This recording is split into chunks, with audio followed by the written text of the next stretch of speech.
online ကနေပြီးတော့မှဘယ်လိုမျိုးဆရာဆရာမတွေနဲ့ပေါ့နော်ထိထိရောက်ရောက်နဲ့သင်လို့ရမလဲဒီနေ့နည်းလမ်းလေးတွေကိုပြပြပေးချင်ပါတယ်ဆိုတော့ပထမအဆုံးတစ်ချက်ကတော့ဒါက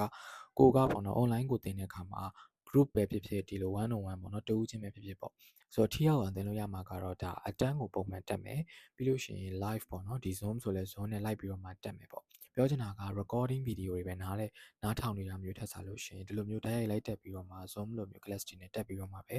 ဒီမေးချင်တာမျိုးတခါတည်းတိုက်ရိုက်မေးလို့ရမယ်တကယ်လို့ကိုကအလိုင်းခက်ခဲနေရခက်ခဲချင်နေကြမလို့မတက်ဖြစ်ဘူးဆိုရင်တော့မှဒီအကြောင်းအရာနဲ့ပတ်သက်တဲ့ recording ကိုကြည့်ပြီးတော့မှဆရာတွေကိုဖုန်းဆက်ပြီးတိုက်ရိုက်မေးတာမျိုးဖြစ်ဖြစ်လောက်အောင်ဖြစ်ပါတယ်ဆိုတော့အဓိကပြဿနာက online ဆိုတော့ဒီမေးချင်တိုင်းမေးလို့မရတဲ့ပြဿနာကအရန်အကြောင်းသားတွေမှာတွေ့နိုင်တယ်ပေါ့နော်။ကြောင်းမို့လို့မိဘပဲဖြစ်ချောင်းသားဖြစ်ဖြစ် online ကို join ဖို့လုပ်ထားရဆိုလို့ရှိရင်တော့ဒါအရေးကြီးဆုံးထိရောက်ဆုံးလုပ်လို့ရမယ့်နည်းနဲ့တစ်ခုကတော့ဗာလဲဆိုတော့ကိုသိချင်တာကိုမေးဖို့အတွက်ဖြစ်ပါတယ်ဆိုတော့နောက်တစ်ခုကကြတော့ဒီ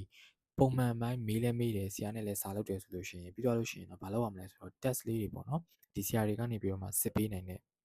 ဒီတစ်လတစ်ခါ chapter and test ပြောလေးတွေပေါ့ဒါလေးတွေကို online ကနေပြီးတော့မှလေ့ကျင့်ဖြေကြတာမျိုးလုပ်ပေးရပါမယ်။ဘာကြောင့်လဲဆိုတော့ပုံမှန်တိုင်းဒီသင်တယ်ကိုကပြန်လေ့လာရဲဆိုတာနဲ့မလုံလောက်ပဲနဲ့ကိုဒီဟာနဲ့ပတ်သက်ပြီးတော့ဘယ်လောက်ထိကျွမ်းကျင်သွားလဲဆိုတာလေးတွေကို test လေးတွေနောက်ပိုင်းမိကုန်းဟောင်းလေးလိုရလဲဆိုလို့ရှိရင်မိကုန်းဟောင်းလေးလောက်တာမျိုးလေးလည်းလုပ်ကြည့်လို့ရတယ်ပေါ့နော်ဒါကတော့ online ကနေပြီးတော့မှထိရောက်စွာလုပ်လို့ရမယ့်နေဖြစ်ပါတယ်ဆိုတော့ online ကနေပြီးတော့ဆရာဆရာမတွေနဲ့သင်ကျင်တယ်ဆိုလို့ရှိရင်လည်းတက္ကသိုလ်မြန်မာမှာစောင့်စမ်းလို့ရပါတယ်